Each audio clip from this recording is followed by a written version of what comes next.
ஹல்லேலூயா, ஹல்லேலூயா.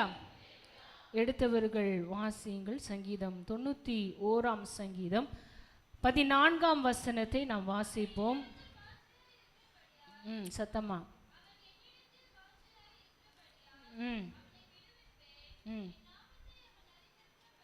என் நாமத்தை அவன் அறிந்திருக்கிறபடியால் அவனை உயர்ந்த அடைக்கலத்தில் வைப்பேன். ஹல்லேலூயா.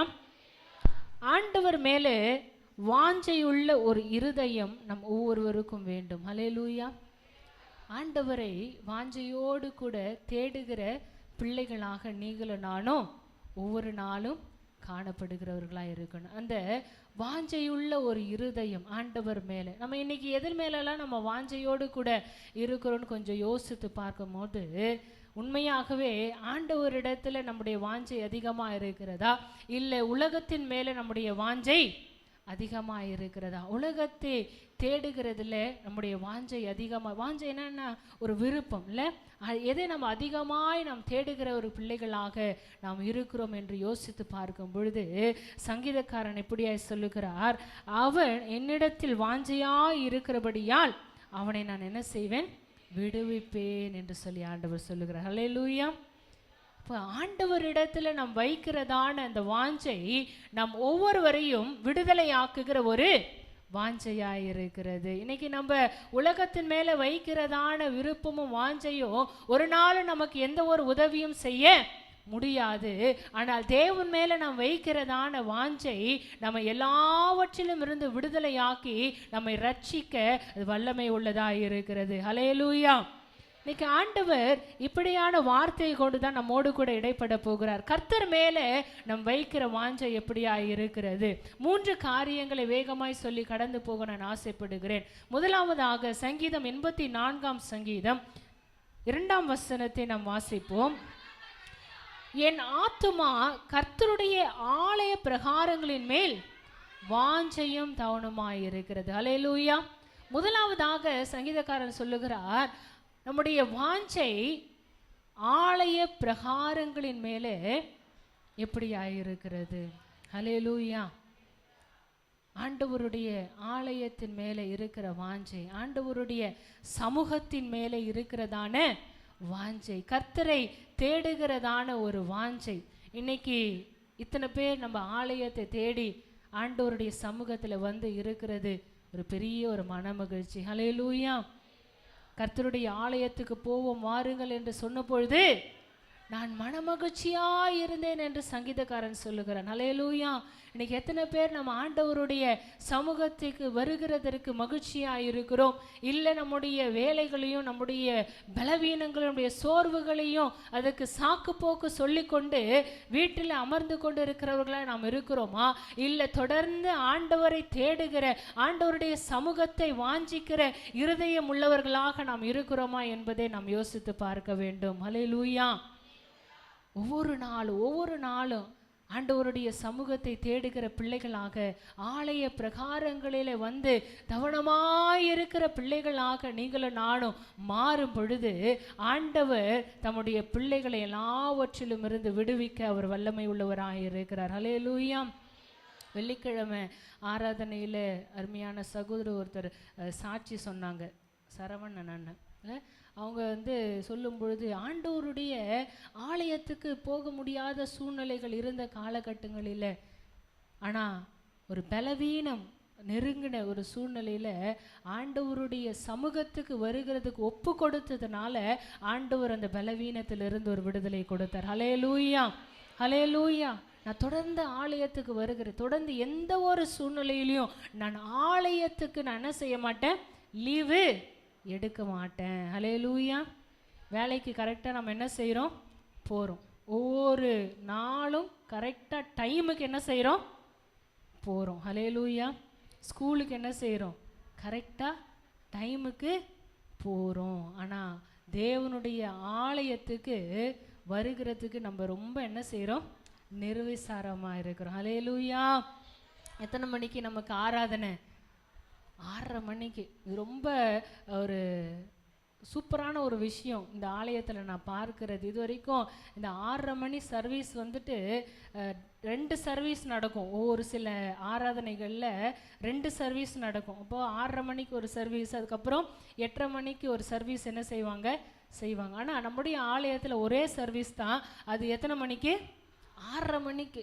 6:30 மணிக்கு வந்துட்டு இத்தனை பேர் நம்ம ஆண்டவருக்காக எழுந்து ஆண்டவரை துதிக்கும்படியாக வருகிறது ஒரு பெரிய கிருபை. ஹல்லேலூயா. அதிகாலையில் என்னை தேடுகிறவர்கள் என்னை கண்டடைகிறார்கள் என்று வேதம் சொல்லுகிறது. ஆனால் இந்த 6:30 மணிக்கு நம்ம எத்தனை பேர் சரியாக வரோம்? ஹல்லேலூயா. இதுவே நம்மளுடைய பிள்ளைகளையோ இல்லை நம்மளுடைய வேலைகளையோ நம்ம இப்படி ஒரு நிர்விசாரமாக நம்ம ஒருபோதும் என்ன செய்ய மாட்டோம், இருக்கவே மாட்டோம். நம்முடைய நேரங்களை ஆண்டவருக்கு கொடுக்கறதுல மிகவும் கவனம் உள்ளவர்களாக என்ன செய்யணும், இருக்க வேண்டும். ஆண்டவரை தேடுகிறதுல சரியான நேரத்துக்கு என்ன செய்யுங்க, ஒப்பு கொடுங்க. 6:30 மணினா 6:25க்கு என்ன செய்யணும், உள்ள வந்துடணும். இல்லைன்னா நம்மளை யார் கேள்வி கேட்பாங்கிற எண்ணம் நமக்கு என்ன செய்யக்கூடாது, இருக்கவே கூடாது. வேலைக்கு போனால் கண்டிப்பாக வேலையில் உள்ள உங்களுடைய மேனேஜரோ இல்லை உங்களுடைய மேல் அதிகாரியோ கண்டிப்பாக உங்களை என்ன செய்வாங்க, கேள்வி கேட்பாங்கன்றத பயத்தில் என்ன செய்வீங்க, குடுன்னு ஓடுவோம். ட்ரெயின் எத்தனை மணி ட்ரெயின் பிடிக்கணுமோ அத்தனை மணி ட்ரெயினை என்ன செய்யணும், பிடிச்சிடணும் இல்லை. அதுக்கு எவ்வளோ பிரயாசப்படுகிறவர்களாக நீங்களும் நானும் இருக்கிறோம். ஆனால் தேவனுடைய சமூகத்தை தேடி வருகிறதுல யார் நம்ம கேள்வி கேட்பாருங்கிற எண்ணம் நமக்கு ஒரு நாள் என்ன செய்யக்கூடாது, இருக்கவே கூடாது. ஆண்டவருடைய காரியங்களிலே மிகவும் கவனம் உள்ளவர்களாக நீங்களும் நானும் மாற வேண்டும். அதுபோல் ஒவ்வொரு ஆராதனைகளுக்கும் உங்களை என்ன செய்யணும், ஒப்பு கொடுக்க வேண்டும். ஹல்லேலூயா. நம்முடைய ஆலயத்தில் இப்போ வெள்ளிக்கிழமை ஆராதனை நம்ம என்ன செஞ்சுருக்கிறோம், ஆரம்பிச்சிருக்கிறோம் இல்லை. வெள்ளிக்கிழமை ஆராதனை எத்தனை பேருக்கு ஆசீர்வாதமாக இருக்கிறது. ஹல்லேலூயா, ஹல்லேலூயா.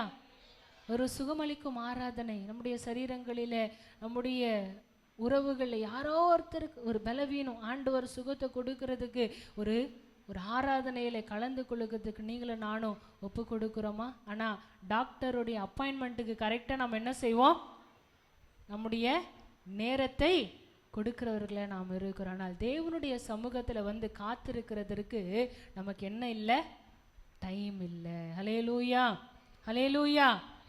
வெள்ளிக்கிழமை ஆராதனையில் அட்லீஸ்ட் இதில் ஒரு பாதி ஜனம் வந்தால் கூட ரொம்ப சந்தோஷமாக இருக்கும். ஆனால் வெள்ளிக்கிழமை ஆராதனைகளில் மேக்சிமம் ஒரு 30 பேர் 40 பேர் என்ன செய்கிறாங்க, கலந்து கொள்ளுகிறார்கள். அது தேவனுடைய நாமத்துக்கு மகிமையாக இருந்தாலும் நம்முடைய இருதயத்துக்கு கொஞ்சம் கஷ்டமாக தான் இருக்குது. இத்தனை ஆத்துமாக்கள் இந்த ஆலயத்தில் இருக்கிறார்களே, ஆனால் தேவனை தேடுகிறதற்கு வர முடியலையே.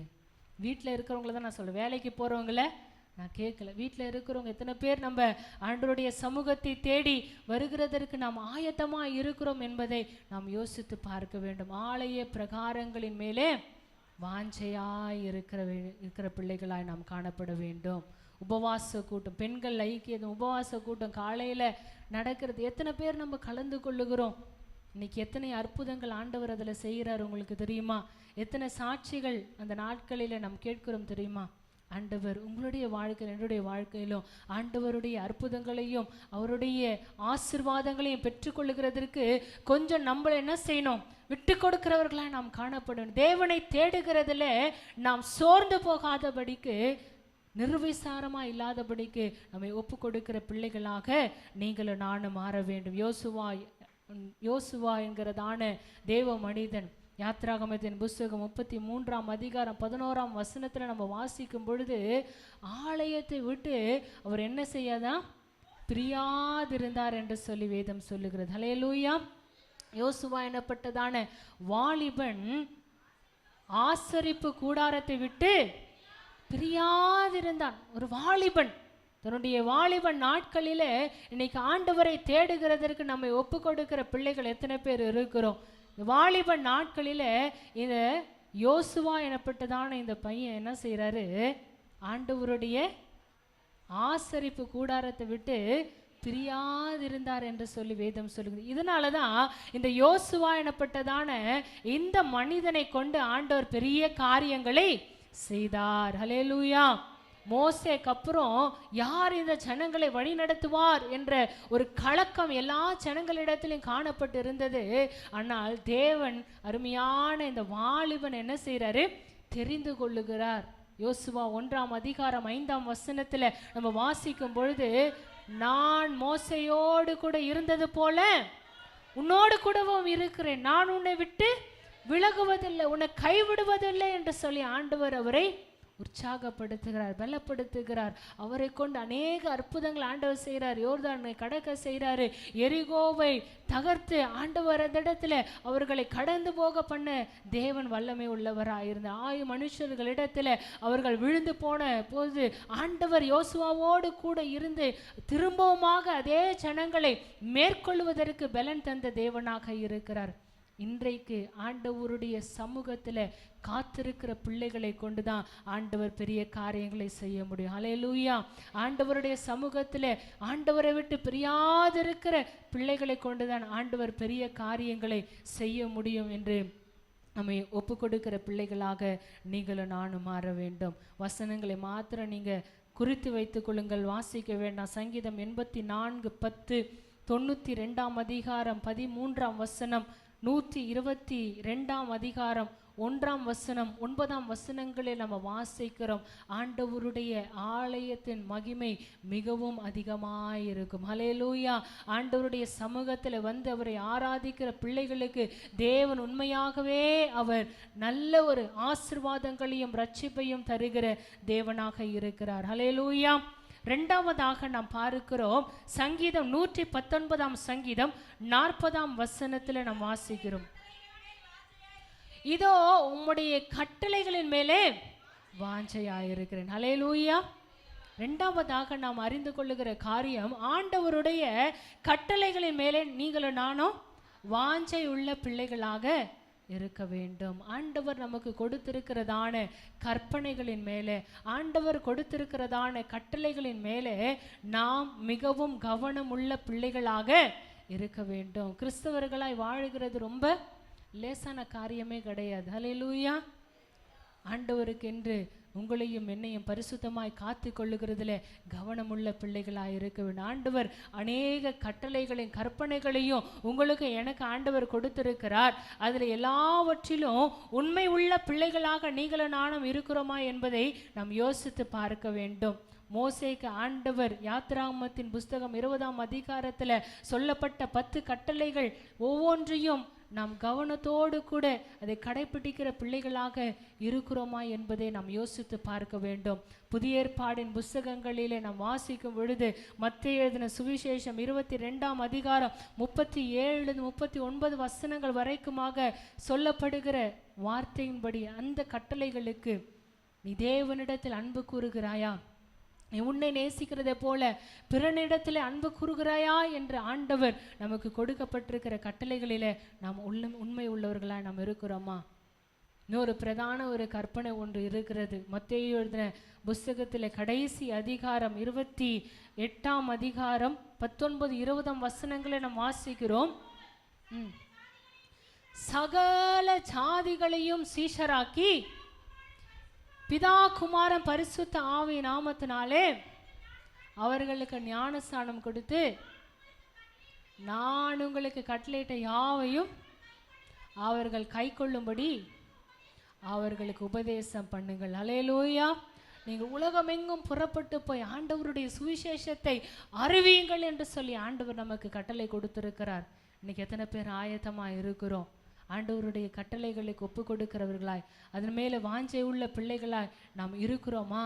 ஆண்டவருடைய கற்பனைகளை கை கொள்ளுகிற பிள்ளைகளாக நீங்களும் நானும் இருக்கிறோமா என்பதை யோசித்து பார்க்க வேண்டும். ஆபிரகாம் எனப்பட்ட மனுஷன் ஆண்டவருடைய எல்லா கட்டளைகளையும் அவன் கை கொண்டு உண்மை உள்ளவராய் காணப்பட்டார் என்று வேதம் சொல்லுகிறது. ஹல்லேலூயா. அதனால தான் விசுவாசத்தின் தகப்பனாக நாம் என்ன செய்கிறோம்? அவரை பார்க்கிறோம். ஆண்டவர் எது சொன்னாலும் செய்கிற ஒரு மனுஷன். ஹல்லேலூயா. ஆண்டவர் எது சொன்னாலும் அப்படியே கேட்குற ஒரு மனுஷன். 100 வருஷம் பிள்ளை இல்லை, பிள்ளையை ஆண்டவர் கொடுக்குறாரு. உடனே ஆண்டவர் என்ன செய்கிறாரு? அதே பிள்ளையை கொண்டு வந்து எனக்கு பலி செலுத்துன்னு சொல்கிறார்.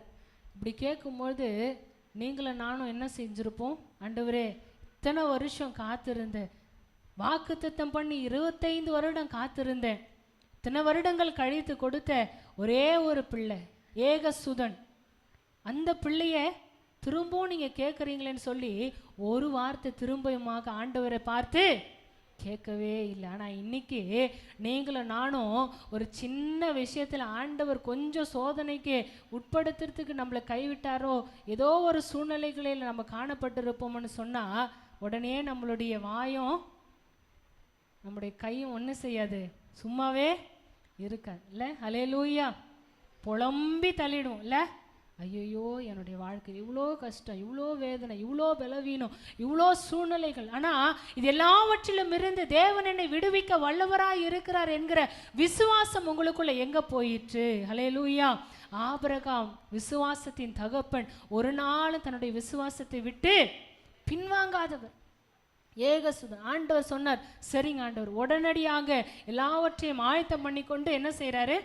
கடந்து போகிறார். ஆனால் அவருக்குள்ள ஒரு விசுவாசம் இருக்குது, என் ஆண்டவர், என் தேவன், நான் ஆராதிக்கிற தேவன் ஒரு நாள் என்னை கைவிட மாட்டாரு. ஆண்டவர் ஏதோ ஒரு காரியத்தை எனக்காக என்ன செஞ்சிருக்கிறாரு? வைத்திருக்கிறார். அதனால தான் அவர் அதே வசனங்களில் வாசிக்கும் பொழுது, நானும் என் மகனும் என்ன செய்வோம்? போய் திரும்ப வருவோம் என்று சொல்லி விசுவாச வார்த்தையை சொல்லுகிறது நாம் பார்க்கிறோம். ஹல்லேலூயா. அதே போல ஆண்டவர் ஆபிரகாம் இடத்துல விசுவாசத்தை சோதிக்கும் பொழுது, இதனாலே நீ தேவனுக்கு பயப்படுகிறவர் என்பதை நான் என்ன செய்கிறேன்? அறிந்து கொள்ளுகிறேன் என்று சொல்லுகிறார். ஹல்லேலூயா. இன்னைக்கு ஆண்டவருடைய கட்டளைகளுக்கு அப்படியே நீங்கள் கீழ்ப்படிவீர்கள் என்று சொன்னால் தேவன் உங்களுடைய வாழ்க்கையிலையும் அவர் அற்புதங்களை செய்ய வல்லவராய் இருக்கிறார். ஹல்லேலூயா. இன்னைக்கு நம்ம வாசிச்ச 119 சங்கீதத்தில் 31 வசனம் இப்படியா சொல்லுகிறது?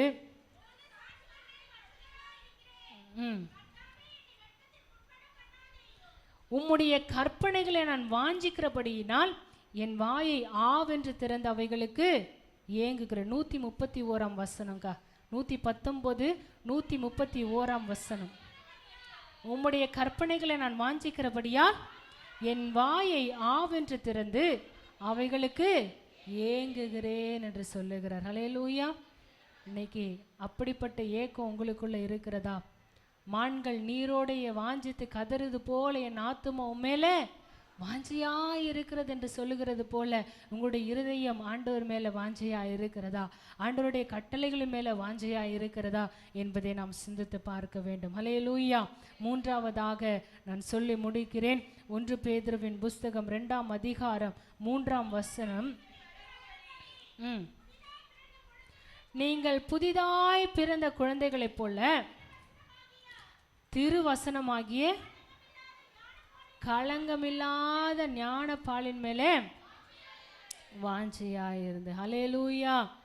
ஆண்டவருடைய திருவசனத்தின் மேலே வாஞ்சை, ஆண்டவருடைய வார்த்தைகளின் மேலே வாஞ்சை. தேவன் நமக்கு கொடுத்திருக்கிறதான இந்த வேத புத்தகம் இல்லை, எத்தனை பேர் கொண்டு வந்திருக்கிறீங்க? கையை தூக்கி காட்டுங்க பார்க்கலாம் உங்களுடைய வேதாகமத்தை. இந்த சைட்லாம் கொஞ்சம் கை மேலேயே வரலையே. ரூம் உள்ள சூப்பர் சூப்பர். இந்த ஒரு வேதாகமத்தை சுமக்கிறதுக்கு இன்னைக்கு நிறைய பேருக்கு என்ன இருக்குது? வெக்கமாகுது. ஹல்லேலூயா. ஹல்லேலூயா. இதை வந்துட்டு இன்னைக்கு ரொம்ப ஸ்டைலாக என்ன செய்கிறாங்க? பார்க்குறாங்க. இது ரொம்ப சின்ன பைபிள் எங்கேயாவது கிடைக்குமா? கொஞ்சம் நம்மளுடைய கைக்குள்ளே அடங்குற மாதிரி ஏதாவது பைபிள் கிடைக்குமா அப்படின்னு சொல்லி என்ன செய்கிறோம்?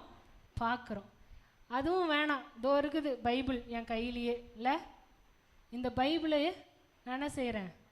பார்த்துக்கிறேன். இதில் என்ன இருக்குது அப்படின்னு நம்ம நிறைய பேர் என்ன செய்வோம்? யோசிக்கிறோம். ஆனால் இந்த வசனம் கிடைக்காத பஞ்ச காலம் ஒரு நாளில் என்ன செய்யும்? வரும். ஹல்லேலூயா. உங்களால் வாசிக்க முடியாது, நீங்கள் நினைச்சாலும் இந்த வசனத்தை என்ன செய்ய முடியாது? வாசிக்க முடியாது. பஞ்ச காலம் வரும், வசன பஞ்சம் வரும். அதுக்குள்ள இது என்ன செய்யுங்க? பிரயோஜனப்படுத்தி கொள்ளுங்கள். ஹல்லேலூயா. தினமும் வேதத்தை வாசிக்கிற பிள்ளைகளா நீங்களும் நானும் இருக்கிறோமா? யோசித்து பார்க்க வேண்டும். ஆண்டவருடைய வசனத்தின் மேலே வாஞ்சை உள்ள பிள்ளைகளாக நாம் இருக்கிறோமா?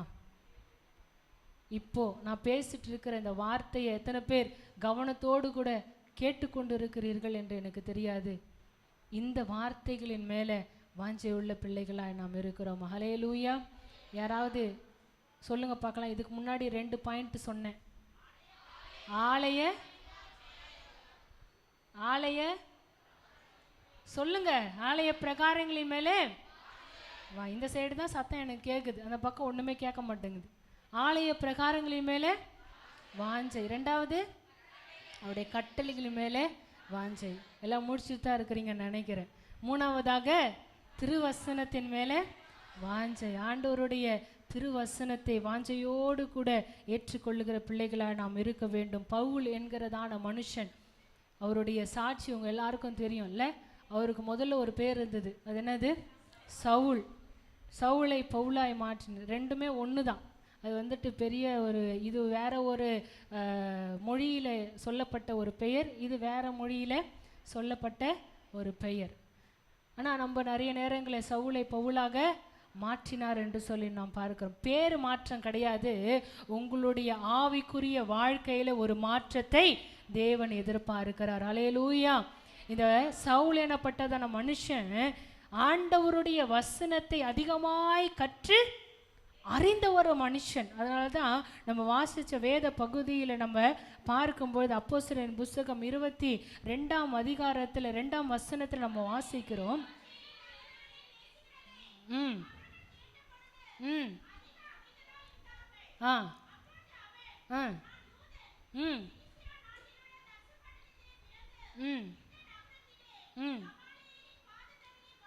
கமாலியேலின் பாதத்தருகே வளர்ந்து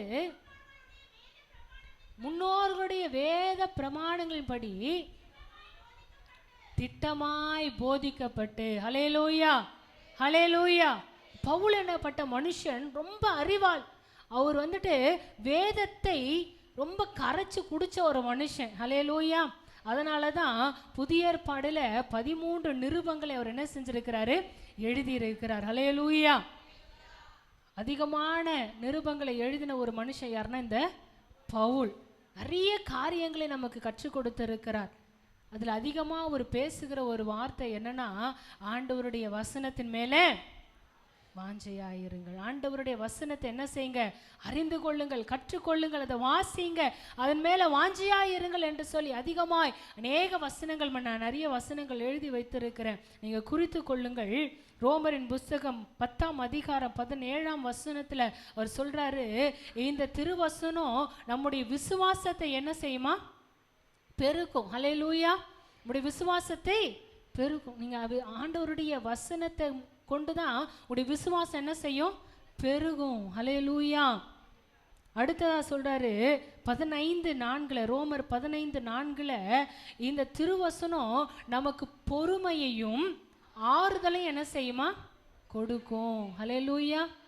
நிறைய நேரங்களில் நம்ம ரொம்ப ஷார்ட் டெம்பராக இருப்போம், ரொம்ப கோவப்படுறோம், ரொம்ப என்ன செஞ்சிருவோம்? காரியங்களை வேகமாக நடப்பிச்சிருவோம். ஆனால் தேவனுடைய வசனத்தை எந்த அளவுக்கு நம்ம உட்கொள்ளுகிறோமோ அந்த அளவுக்கு பொறுமையை ஆண்டவர் நமக்கு என்ன செய்வார்?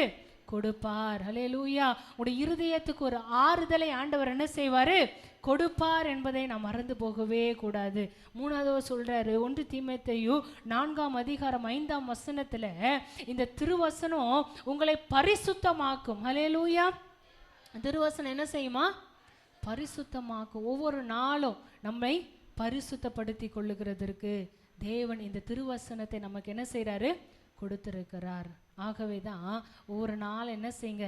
வசனத்தை வாசிங்க. ஆண்டவர் ஒவ்வொரு நாளும் நீங்கள் படித்த வசனமே நீங்கள் திரும்பவும் படிக்கும்போது அது உங்களுக்கு புதிதாக என்ன செய்யும்? இருக்கும். உங்களுடைய கிருபை காலைதோறும் எப்படி இருக்குதா? புதிதாக இருக்கிறது. ஹல்லேலூயா.